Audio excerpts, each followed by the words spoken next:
Установено е, че подобни вид лодки се използват от престъпни организации, които се занимават с нелегален трафик на мигранти през Ла-Манша.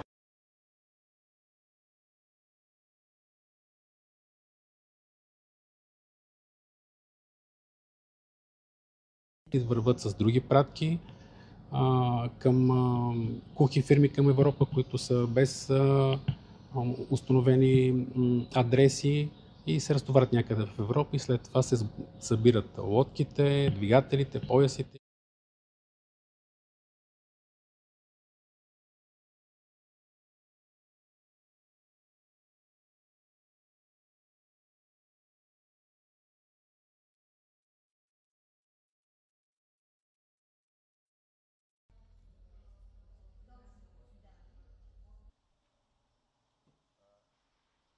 Освен това, ни е дадена безвъзмездна помощ в размер на 600 000 лева в вид на оборудване, инструменти, ендоскопи, газ анализатори, подемна техника.